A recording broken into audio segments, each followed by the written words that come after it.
Hello everybody, कैसे हो सब लोग।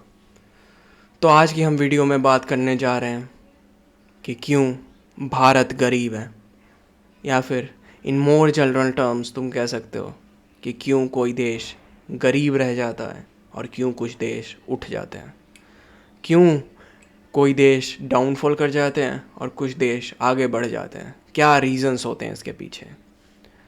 So light up your invisible cigarettes first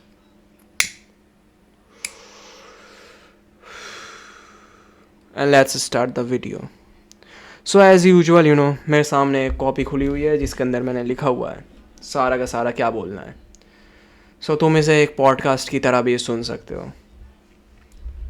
start करते हैं। बचपन से मेरे दिमाग में एक सवाल था कि क्यों भारत और भारत के लोग अमीर नहीं हैं।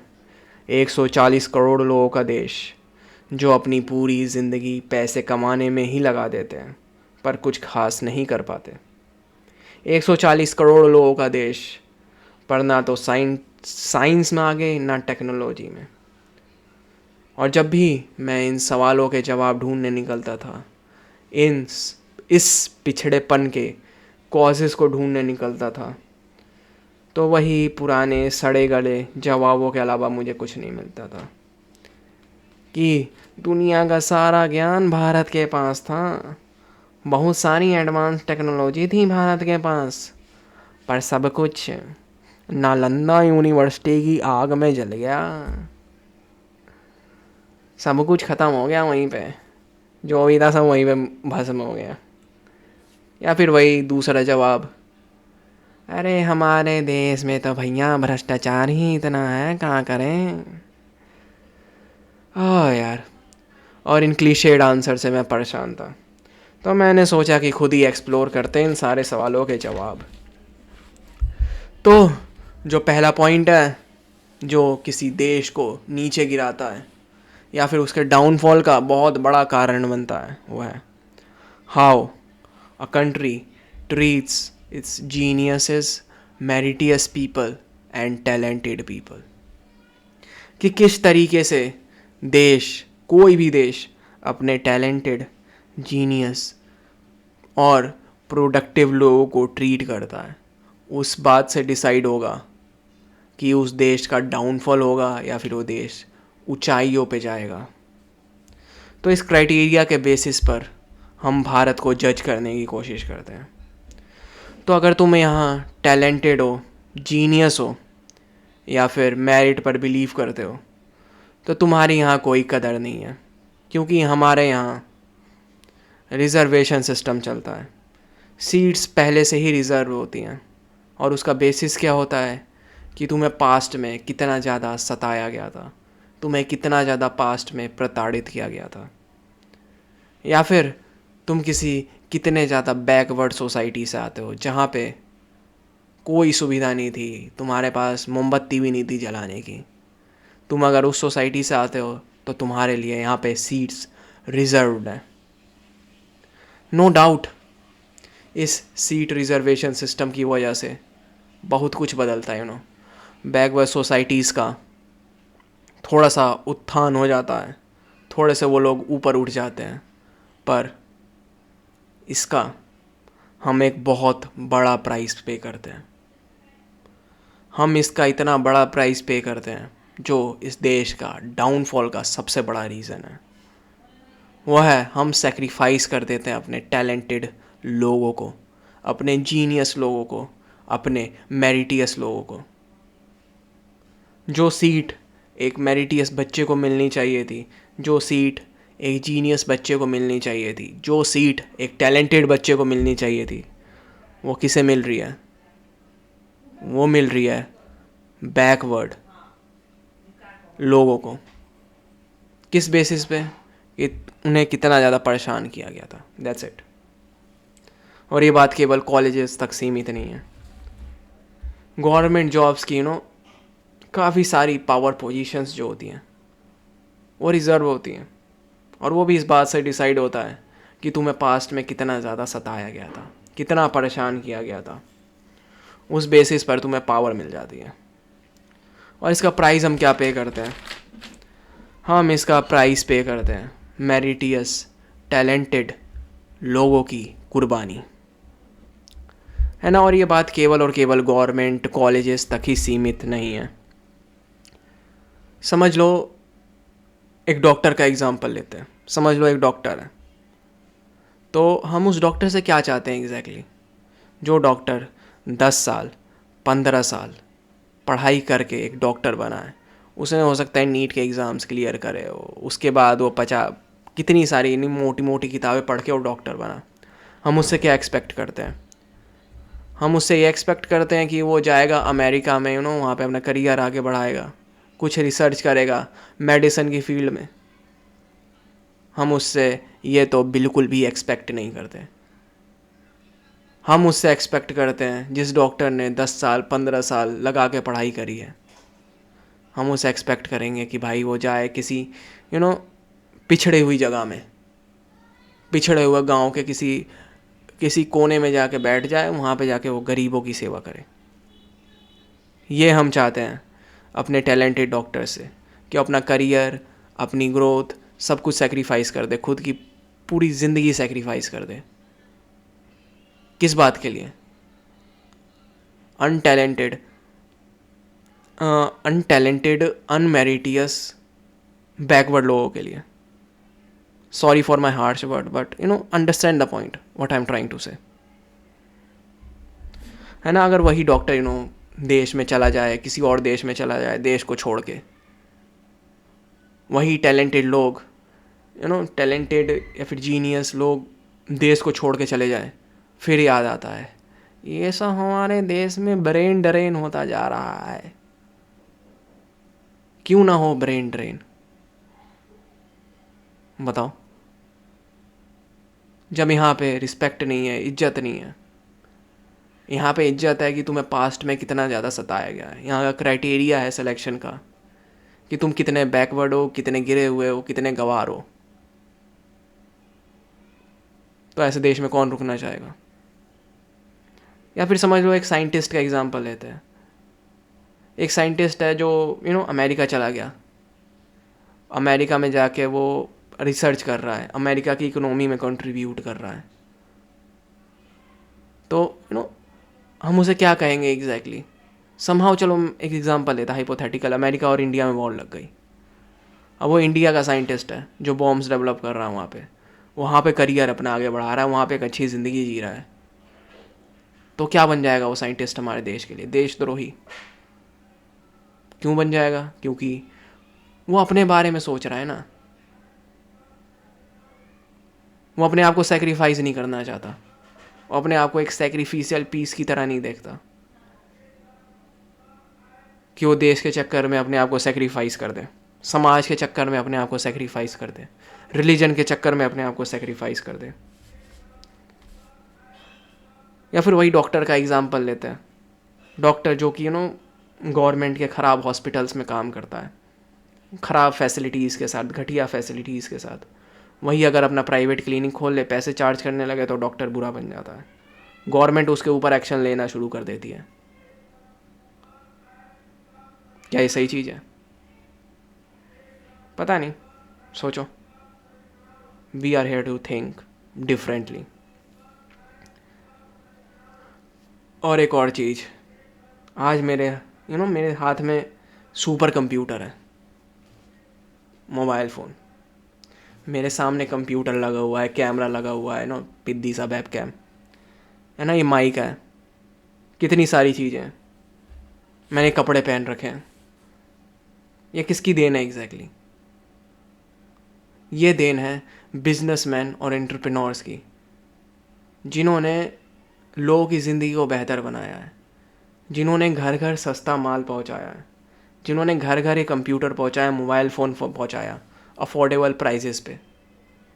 एंटरप्रेन्योर्स थे, बिजनेसमैन थे, जिन्होंने अपॉर्चुनिटी देखी, जिन्होंने लोगों को गैदर किया, टैलेंटेड लोगों को, और फिर उसके बाद उन्होंने कंपनी बिल्ड करी जो लोगों के लिए काम करती है ना। और इन बिजनेसमैन एंटरप्रेन्योर्स को हमारे देश में या फिर लगभग पूरी दुनिया में सबसे ज़्यादा एक्सप्लॉइट किया जाता है। इन लोगों के ऊपर टैक्स लगाया जाएगा भार भार के कि तुम तो भैया अपनी पूरी 100% इनकम हमें ही ला के दे दो। यही लोग हैं भाई ये जो बिजनेसमैन हैं, अगर ये समझ लो अगर एप्पल नहीं होता तो क्या हमारे हाथ में मोबाइल फ़ोन्स आ जाते हैं? अगर ये प्राइवेट ऑर्गेनाइजेशंस नहीं होती, अगर ये बिजनेसमैन ये एंटरप्रेन्योर्स नहीं होते तो हमारे हाथ में कुछ नहीं आया होता। और आज के टाइम में इन्हें ही विलन बनाया जाता है। दुनिया में कोई सा भी मतलब सवाल हो उसका जवाब होता है बिजनेसमैन। देश में गरीबी क्यों है? क्योंकि बिजनेसमैन के पास बहुत पैसा है। दुनिया के 1% लोगों के पास सारा पैसा है। इनकम क्या बोलते हैं उसे, इनकम इनइक्वालिटी बहुत ज़्यादा है। जो इनकम डिस्ट्रीब्यूशन है वो वेल्थ डिस्ट्रीब्यूशन, सॉरी, जैसे इनइक्वालिटी अपने आप में कोई बुरी चीज़ हो। तुम्हें इक्वालिटी चाहिए, गो टू रशिया, है ना, वो जो उस टाइम पे रशिया हुआ करता था, सब इक्वल हैं, सभी गरीब हैं। या फिर बहुत पहले का इंडिया जहाँ पे सब इक्वल हैं, सभी गरीब हैं। तो इस तरीके से पहले दिखाना कि इनइक्वालिटी बेकार चीज़ होती है और इक्वालिटी बहुत अच्छी चीज़ होती है।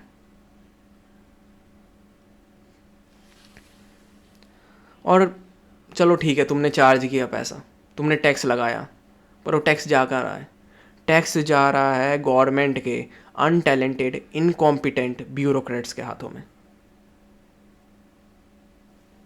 और इसी पे हम दूसरे पॉइंट पे चलते हैं, यहाँ से हम दूसरे पॉइंट पे पहुँचते हैं, which is government interference in the market.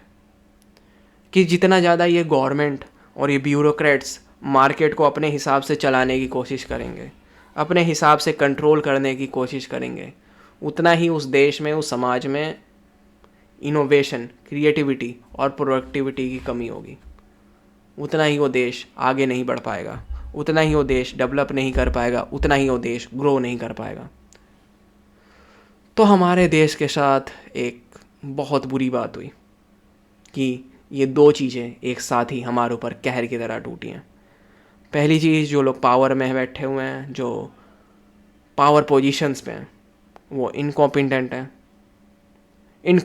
हैं, अनटैलेंटेड है ना। प्लस यहाँ पर इंडिया में गवर्नमेंट बिजनेसेस को टैरिफ के थ्रू, टैक्सेस के थ्रू, रेगुलेशंस के थ्रू कंट्रोल करने की कोशिश करती है। तो बहुत सारे इकोनॉमिस्ट हुए, पर जो सबसे पहले इकोनॉमिस्ट हुए थे वो थे एडम स्मिथ। उन्होंने किताब लिखी थी जिसका नाम था वेल्थ ऑफ नेशन। वहाँ पे वो कहते हैं, there should be separation of state and the market and prices of the community should be decided by the forces of demand and supply. कि जो मार्केट है ना वो स्टेट से अलग होना चाहिए, और जो गुड्स के प्राइसेस हैं वो डिसाइड होने चाहिए किसकी वजह से? डिमांड और सप्लाई की वजह से। कि किसी भी प्रोडक्ट की कितनी डिमांड है, कितनी सप्लाई है, इस बात से डिसाइड होना चाहिए कि उस गुड्स का प्राइस क्या होना चाहिए। और जिस भी देश में गवर्नमेंट और स्टेट का सेपरेशन होता है, जितना ज़्यादा होता है, उतना ही उस देश में प्रोडक्टिविटी, डेवलपमेंट और इनोवेशन बढ़ती चली जाती है। अमेरिका को देख लो, भारत से वहाँ पे गवर्नमेंट कम इंटरफियर करती है बिजनेसेस में, तो वहाँ पे डेवलपमेंट ज़्यादा है। वहाँ पे बिजनेसेस को ज़्यादा कंट्रोल करने की कोशिश नहीं करती गवर्नमेंट अपने हिसाब से, तो वहाँ पे क्या है? डेवलपमेंट ज़्यादा है, ग्रोथ ज़्यादा है, वहीं पे सब लोग जाना चाह रहे होते हैं। यानी गवर्नमेंट जहाँ जहाँ अपने आप को दूर रखती है वहाँ पे बिजनेसेस का फ़ायदा होता है, आम लोगों का फ़ायदा होता है, रियल फ़ायदा होता है। तो इसे कुछ एग्जांपल से समझने की कोशिश करते हैं कि कैसे एग्जैक्टली हमारी ज़िंदगी में फ़ायदा हुआ, कुछ रीसेंट एग्जांपल्स एकदम। तो government schools government tax payers का पैसा उठाती थी, गवर्नमेंट स्कूल्स में लगाती थी कि हम इस देश के बच्चों को फ्री एजुकेशन देंगे, अच्छी हाई क्वालिटी एजुकेशन देंगे। पर उसका क्या हुआ? कुछ नहीं, गवर्नमेंट फेल्ड। पर फिर भी आज वो स्कूल्स चले जा रहे हैं, ऐसे ही टैक्स पेयर्स का पैसा वहाँ पे जाया जा रहा है। हाई क्वालिटी तो छोड़ दो, वहाँ पे एजुकेशन के नाम पे कुछ भी नहीं है। वहाँ के टीचर्स खुद एजुकेटेड नहीं है। पर ज़रा सोचो, आज के टाइम में हाई क्वालिटी, सस्ता, गुड एजुकेशन तुम्हें कहाँ मिल रहा है? And you won't be shocked, the answer to that question is YouTube. आज के टाइम पे बेस्ट से बेस्ट टीचर्स तुम्हें यूट्यूब पे मिल रहे हैं। और प्राइवेट जो ऑर्गेनाइजेशन है, जैसे फिज़िक्स वाला हो गई, अन अकेडमी हो गई, ये सब आज के टाइम में सस्ती हाई क्वालिटी एजुकेशंस दे रहे हैं, या फिर एजुकेशन दे रहे हैं एक रीज़नेबल प्राइस में, या फिर यूट्यूब था ही फ्री एजुकेशन के लिए। पहले भी जब यूट्यूब नहीं था, ये सब कुछ नहीं था, तब भी प्राइवेट जब स्कूल्स हुआ करते थे, तब गवर्नमेंट स्कूल के कंपैरिजन में वहाँ पे अच्छी पढ़ाई होती थी। या फिर कोचिंग सेंटर्स, प्राइवेट और गवर्नमेंट स्कूल छोड़ दो, कोचिंग सेंटर्स में कितनी अच्छी पढ़ाई होती थी। सही बच्चे कोचिंग सेंटर्स में पढ़े हुए हैं। तो इसकी वजह क्या थी एग्जैक्टली इसके पीछे? कि समझ लो एक कोचिंग सेंटर है या प्राइवेट स्कूल है, अगर वो अच्छी हाई क्वालिटी एजुकेशन प्रोवाइड नहीं करेगा रीज़नेबल प्राइसेस पे, तो वो स्कूल, वो कोचिंग सेंटर आउट हो जाएगा मार्केट से ही। पर ज़रा सोचो, एक गवर्नमेंट स्कूल है, वो मार्केट से कभी आउट ही नहीं होता। भले वो घटिया रद्दड़ एजुकेशन दे, वो मार्केट से कभी आउट नहीं होने वाला, क्योंकि उसके पास टैक्स पेयर्स का इन्फिनाइट फंड पड़ा हुआ है। वो टैक्स पेयर्स का पैसा ठूसे जाएगी उन कॉलेजेस में, उन स्कूल्स में जिन्हें कब का कंपटीशन के थ्रू बंद हो जाना चाहिए था, जिनकी फंडिंग आज से बहुत पहले रुक जानी चाहिए थी, पर वो नहीं रुकेगी। क्यों? क्योंकि टैक्स पेयर्स का पैसा तो आ रहा है और इनकॉम्पिटेंट ब्यूरोक्रेट्स है। Blink blink.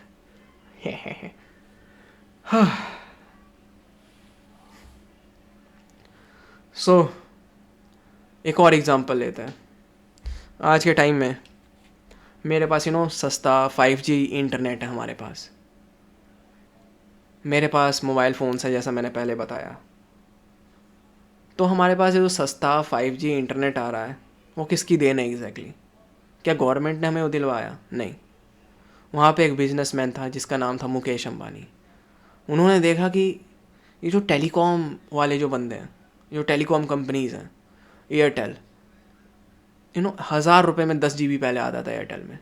उन्होंने देखा अरे इतना महंगा इंटरनेट।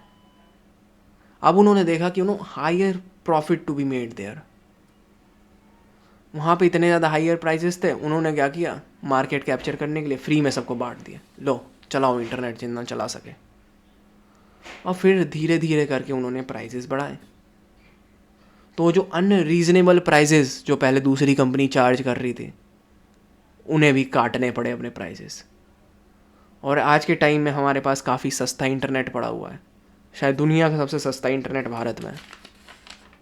अब ज़रा सोच के देखो, वही दूसरी साइड गवर्नमेंट आती, अपना टांग अड़ाती, कहती मित्रों हमें घर घर इंटरनेट पहुंचाना है मित्रों, तो क्या होता?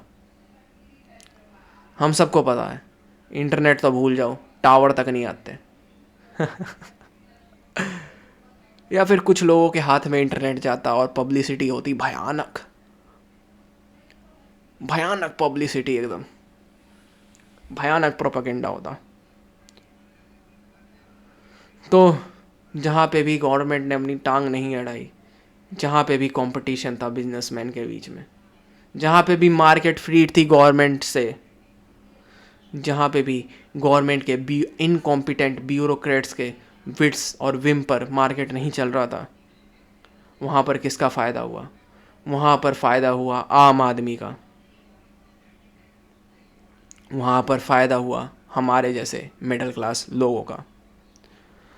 ये बात केवल इंडिया की नहीं है, यह बात पूरी दुनिया की है कि जहाँ जहाँ गवर्नमेंट अपनी टांग अड़ाती है, वहाँ वहाँ बर्बादी आती है। तो समझ लो अमेरिका की एक स्पेस एजेंसी है नासा। आज के टाइम में नासा में कितनी डेवलपमेंट हो रही है, कितनी मतलब हो क्या रहा है एग्जैक्टली वहाँ पे इनोवेशन हो रही है, वहाँ पे डेवलपमेंट हो रही है। The answer to that question is no, नहीं हो रही। जबकि अमेरिकन सरकार हो सकता है उसको और अंधा पैसा लगा रही हो, अंधा पैसा। और रियल इनोवेशन कहाँ हो रही है, रियल डेवलपमेंट कहाँ हो रही है, रियल क्रिएटिविटी कौन दिखा रहा है? तो उसका जवाब है इलॉन मस्क। इलॉन मस्क की प्राइवेट कंपनी स्पेस एक्स, जो इनोवेट कर रही है चीज़ों को, जिसकी वजह से चीज़ें आगे बढ़ रही हैं। वहाँ पे क्या गवर्नमेंट इंटरफियरेंस है? नहीं। इलॉन मस्क का मोटिव क्या है एग्जैक्टली?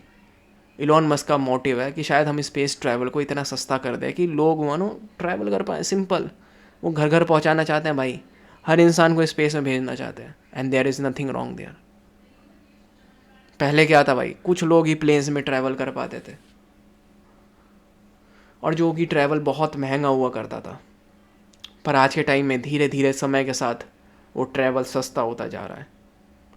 उसी तरीके से धीरे धीरे करके स्पेस ट्रैवल भी सस्ता होगा, और शायद इन फ्यूचर हम सब अफोर्ड कर पाए। वो किसकी देन होगी? वो क्या गवर्नमेंट की देन होगी? नहीं, वो देन होगी कि गवर्नमेंट ने अपनी टांग पीछे खींची। गवर्नमेंट ने मार्केट को डिसाइड करने दिया कि क्या होना चाहिए और क्या रहना चाहिए। कंज्यूमर्स को और प्रोड्यूसर्स को डिसाइड करने दिया कि प्राइसेस क्या होने चाहिए, कि कौन सा प्रोडक्ट चलेगा, कौन सा नहीं चलेगा, कौन सा इंस्टीट्यूशन चलेगा, कौन सा नहीं चलेगा। ये डिसाइड हो डिमांड और सप्लाई पे, जो कि डिसाइड करते हैं प्रोड्यूसर्स एंड कंज्यूमर्स। ज़रा सोचो, आईटी इंडस्ट्री में गवर्नमेंट ने ज़्यादा टांग अड़ाई होती तो क्या एआई डेवलप हो जाता? The answer to that question is नहीं। एआई डेवलप ही इस वजह से हुआ क्योंकि गवर्नमेंट ने वहाँ पे टांग नहीं अड़ाया। दैट्स इट, यही सिंपल सी वजह थी। गवर्नमेंट अगर आईटी इंडस्ट्री में, अमेरिका में जो गवर्नमेंट है, अगर वो सोचती कि आईटी इंडस्ट्री में अपनी टांग अड़ाती हूँ, तो सब तबाह हो गया होता। आज भी आईटी इंडस्ट्री बहुत फ्री है गवर्नमेंट इंटरफियरेंस से, इसलिए वहाँ पे इनोवेशन, डेवलपमेंट सब हो रही है। तो यहाँ से हम पहुँचते हैं थर्ड पॉइंट पे, which is self interest and right to property. तो यार नाक बंद हो जाती है, थोड़ी सी सर्दी है, थोड़ी सी तबीयत ख़राब है, देख रहे हो नाक ही बंद हो गई। पर कोई नहीं, वीडियो चलती रहनी चाहिए, वीडियो बनती रहेगी। No cuts in the video baby. So जो थर्ड पॉइंट है वो है self interest and right to property. तो वेल्थ ऑफ नेशन में एडम स्मिथ कहते हैं कि जो लोग हैं, हर इंसान अपना सेल्फ इंटरेस्ट देखे, दैट्स इट, और सबकी भलाई हो जाएगी। वो सिंपल सी बात कहते हैं। पर कैसे एग्जैक्टली? तो समझ लो मुकेश अंबानी हो गया या इलॉन मस्क हो गया, ये लोग केवल अपना प्रॉफिट देख रहे हैं, ये केवल अपना फ़ायदा देख रहे हैं। पर ये लोग अपना फ़ायदा देख रहे हैं, उसकी वजह से ही आम लोगों का भी फ़ायदा हो रहा है। अजीब सी बात यही है। इकोनॉमिक्स अपने आप में बहुत टफ सब्जेक्ट होता है, इतनी आसानी से समझ नहीं आता कि how exactly is that possible कि मुकेश अंबानी अपना फ़ायदा देख रहा है, इलॉन मस्क अपना फ़ायदा देख रहा है, पर इनका फ़ायदा देखते हुए भी हमारा फ़ायदा हो रहा है। क्योंकि हमारे पास आज के टाइम में सब कुछ है। वो किसकी वजह से है? इन लोगों की वजह से ही। हमारी ज़िंदगी ये लोग कन्वीनियंट और आसान बना रहे हैं टेक्नोलॉजी के थ्रू, है नहीं भाई? और ऐसा कोई भी देश जहाँ के लोग अपना सेल्फ इंटरेस्ट परस्यू नहीं करते, जहाँ हमेशा यही सिखाया जाता है, जिस भी देश में, समाज में ये सिखाया जाता है या फिर ये बताया जाता है कि तुमसे ऊपर तुम्हारा समाज है, तुम्हारा देश है, देश के लिए कुछ करो, समाज के लिए कुछ करो, तो वहाँ ना साइंस का डेवलपमेंट होने वाला, ना साइंस ना टेक्नोलॉजी का, ना वहाँ पे वेल्थ क्रिएट होगी, ना वहाँ पे लोग अमीर बनेंगे। वो हमेशा अंडर डेवलप्ड ही रह जाएगा, या फिर पिछड़ा हुआ देश रह जाएगा वो, जहाँ के लोग अपना सेल्फ इंटरेस्ट परस्यू नहीं करते, जहाँ पे इंडिविजुअल को सिखाया जाता है कि तुम्हें खुद को सेक्रीफाइस कर देना है देश के लिए, समाज के लिए, स्टेट के लिए, रिलीजन के लिए। वहाँ अगर कोई पैसे कमा रहा होता है तो उससे बोला जाता है कि अपने पैसे डोनेट्स करना चाहिए गरीबों में, या फिर ऊंचे कॉजेज़ के लिए, जहाँ पे जहाँ पे अगर कोई अपने बेहतर करियर के लिए देश छोड़ दे तो देशद्रोही बन जाता है। वही साइंटिस्ट का एक बार और हाइपोथेटिकल एग्जांपल से समझते हैं कि अगर वही वॉर लग गई दो देशों के बीच में, और समझ लो उस देश का जो साइंटिस्ट है, भारत का साइंटिस्ट समझ लो अमेरिका में है, और भारत और अमेरिका में वॉर है, तो वो साइंटिस्ट देशद्रोही बन जाएगा। क्यों? उसकी गलती क्या थी? क्यों जाके वो अपना सेल्फ इंटरेस्ट वहाँ पे परस्यू कर रहा था, क्योंकि वो चाहता था कि उसे अच्छा करियर मिले, अच्छे पैसे मिले, इस वजह से वो गलत हो जाएगा। हम रतन टाटा की इज्जत क्यों करते हैं इस देश के लोग? क्योंकि सिंपल सी बात है, अपना सारा पैसा सेक्रीफाइस कर रहे थे।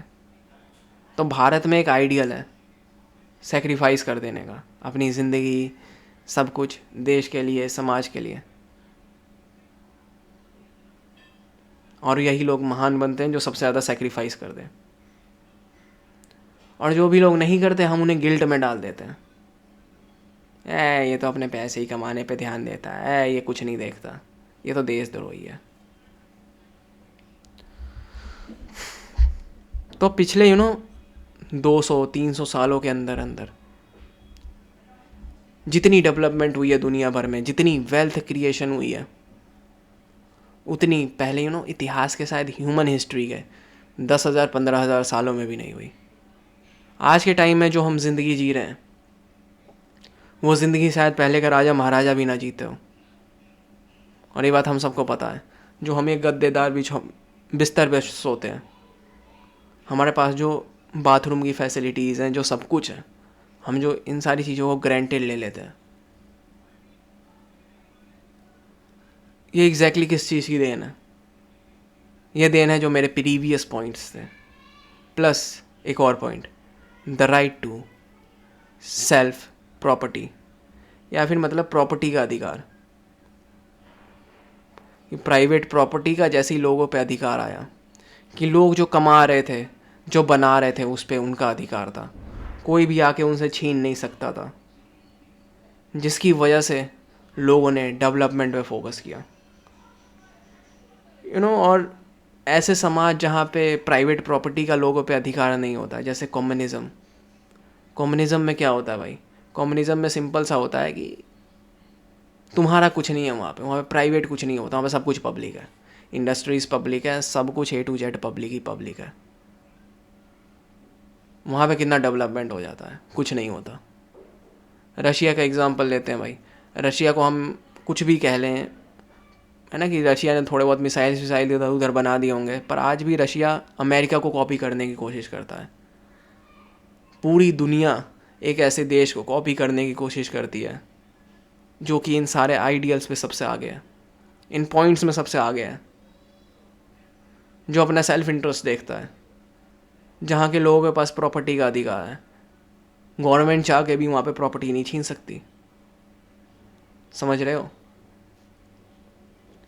चाइना भी कॉपी करने की कोशिश करता है अमेरिका को, अमेरिका की टेक्नोलॉजी को।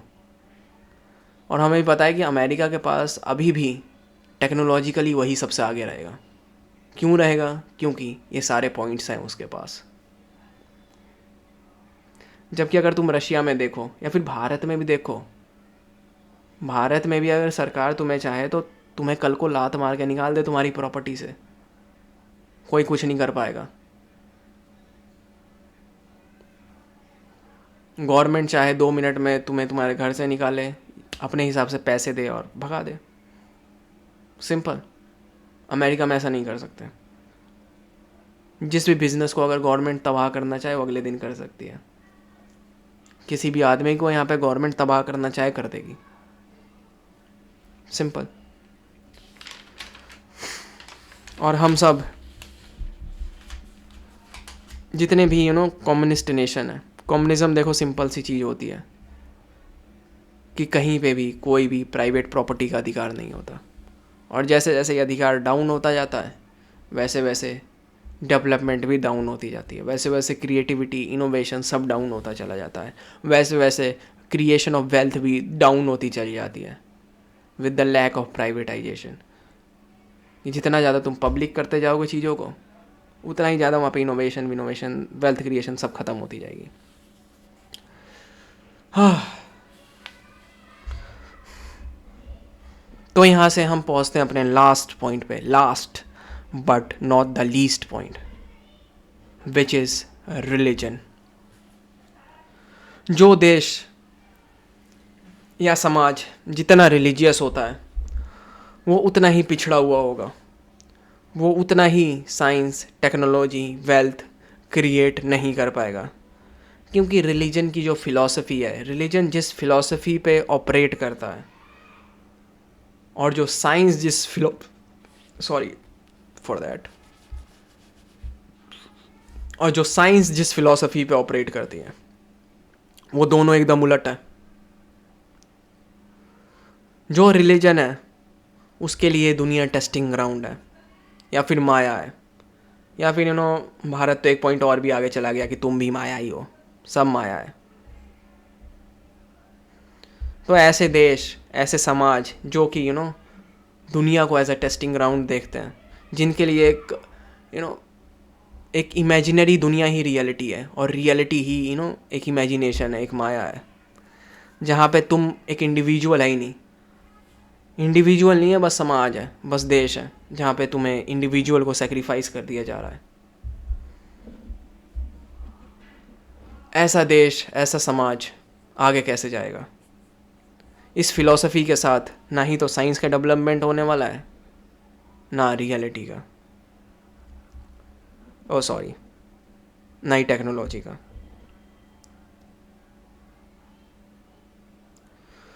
जबकि साइंस की डेवलपमेंट के लिए ज़रूरी है कि दुनिया को ही रियलिटी माना जाए, ना कि दुनिया से अलग कोई और दुनिया को देखा जाए जो कि हेवन और हेल है। और रिलीजन के अंदर एक और चीज़ होती है कि रिलीजन लॉजिक और रीज़न का तो बिल्कुल रिस्पेक्ट करता ही नहीं। रिलीजियस लोग लॉजिक और रीज़न का बिल्कुल रिस्पेक्ट करते ही नहीं। यहाँ पे एक और मीडियम चलता है जानने का, वो है मिस्टिकल रेवलेशंस। क्यों कि एक आदमी था जो पेड़ के नीचे बैठा हुआ था, पहाड़ के ऊपर बैठा हुआ था अपनी आंखें बंद करके, और अचानक से ही 10-10 साल तक उसी जगह पे बैठा हुआ था और उसे अचानक से ही ज्ञान मिल गया पूरी दुनिया भर का। जबकि साइंस और टेक्नोलॉजी के लिए तुम्हें आंखें बंद कर नहीं, आंखें खोल कर दुनिया को देखना पड़ता है। अगर तुम भारत को देखो तो यहाँ के ज्ञानियों ने रीज़न और लॉजिक को ज़्यादा भाव दिया नहीं। यहाँ पे जो जितना कम बोला उसे उतना ही महान बताया गया, या फिर जो एकदम चुप हो गया, जो एकदम ही ऐसे तुम्हें बच्चा कुछ समझ नहीं आएगा, जो ऐसे बोल गया, यहाँ पे उसे उतनी ज़्यादा इज्जत मिली।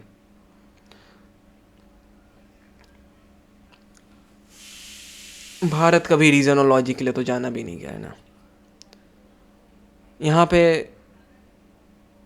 जो जितना कम शब्दों में बोल गया, जो जितनी ज़्यादा कॉम्प्लेक्स बेकार बातें कर गया, वही उसे ही महान बोला गया। कॉम्प्लेक्स भी क्या, ऐसी अब्सर्ड बात जिसके पीछे ना ही कोई रीज़न है ना ही कोई लॉजिक, लोगों को अपने ऊपर छोड़ दिया गया कि समझ लो जो समझना है तुम्हें। इसके बारे में जब हम रिलीजन को और थोड़ा गहराई से क्रिटिक करेंगे तो उसके अंदर देखेंगे। और जब तुम ऐसी फ़िलॉसफी फॉलो करते हो कि जहाँ पे जो रियलिटी है जो रियलिटी है उसे माना जाता है माया, और जो कि इमेजिनेशन है उसे रियलिटी माना जाता है। जो रियलिटी है उसे इमेजिनेशन कह दिया जाता है और जो इमेजिनेशन है उसे रियलिटी। ऐसे देश में क्या होता है, ऐसे देश में जन्म लेते हैं आईआईटी बाबा जैसे लोग। IIT Baba is not exactly, है ना, वो पागल आदमी नहीं है, पर जो इस देश की जो फ़िलॉसफी है, जो रिलीजियस फ़िलॉसफी है, वो एक इंसान को केवल पागल कर दिया और कुछ नहीं।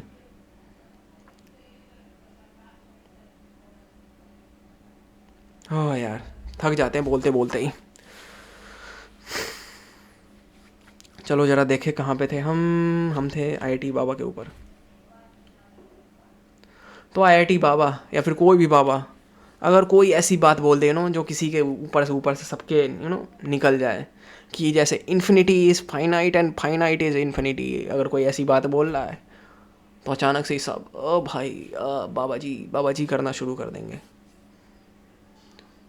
जबकि वेस्ट कहाँ, वेस्ट के पागल लोग, वेस्ट के बेवकूफ़ लोग जो इतने ज़्यादा कॉम्प्लेक्स जो मैथमेटिक्स थी, फिजिक्स थी, लिटरेचर था, उसे वो 10वीं क्लास तक लेके आए कि बच्चा बच्चा समझ पाए साइंस मैथमेटिक्स को।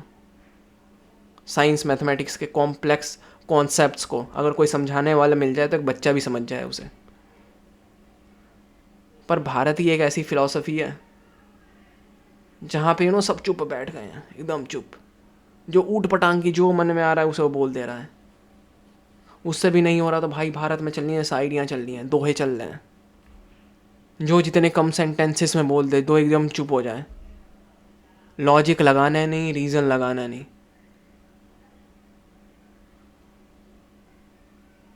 तो ऐसे देश में क्या साइंस और टेक्नोलॉजी का डेवलपमेंट होगा? The answer to that question is नहीं। ऐसे देश में केवल पागल लोगों का जन्म होगा। ये देश पागल कर देगा लोगों को, क्योंकि यहाँ पे कन्विंस किया जा रहा है लोगों को कि जो रियलिटी है वो इमेजिनेशन है और जो इमेजिनेशन है वही रियलिटी है। बोलते रहो, जो मन में आ रहा है जिसका वो बोल देता है। और यहाँ पे रीज़न और लॉजिक को एक तरीका जाना ही नहीं जाता जानने का, या फिर सेंसेस के ऊपर लोगों को विश्वास भी नहीं है। कोई बाबा ये बोलते हैं कि भैया तुम अपने सेंसेस के ऊपर कैसे विश्वास कर सकते हो? तुम्हें कैसे पता कि जो तुम देख रहे हो वो तुम देख रहे हो? आँखों से ना, तो तुम्हें आँखों पे कैसे विश्वास है? आँखों के ऊपर कौन क्वेश्चन करेगा? तो यहाँ पे पहली चीज़ वैलिडिटी ऑफ द सेंसेस को डिनाई किया जाता है, और सेंसेस को हमें आँखें, जो सेंसेस हमें उसे खोल के देखना पड़ता है साइंस की डेवलपमेंट के लिए, टेक्नोलॉजी की डेवलपमेंट के लिए। और यहाँ पे तो सिंपल सिखाया जाता है कि आंखें बंद करो, पेड़ के नीचे बैठ जाओ, छत के ऊपर बैठ जाओ, पहाड़ों के ऊपर बैठ जाओ और एक मंत्र जपते रहो। That's it. तो ये थे कुछ पॉइंट्स जिसकी वजह से डाउनफॉल होता है किसी भी देश का, नेशन का। और जो देश इन पॉइंट्स को फॉलो करते हैं वो देश आगे बढ़ते हैं या फिर पीछे जाते हैं। वेल, मैं भी क्या बोलता रहता हूँ, मुझे भी कभी कभार पता नहीं लगता। कभी कभार थोड़े बहुत टूटी फूटी बातें करता हूँ मैं भी, पर शायद तुम्हें समझ आ गई हो चीज़ें, या फिर शायद ना भी आई हो, क्या पता। क्या पता था कि दिल तेरी खातिर रुकेगा। यार थक जाते हैं यार बोलते बोलते ही। ला ला ला ला ला। देखेंगे कभी आएंगे लाइव स्ट्रीम पे तो दोबारा कभी बात करेंगे। लाइव स्ट्रीम पे तो आ नहीं पाते क्योंकि 4 बोतल वोट का काम मेरा रोज़ का। चलो लेट्स स्टॉप द वीडियो। चलो सायोनारा। सिगरेट दोबारा जला लेना।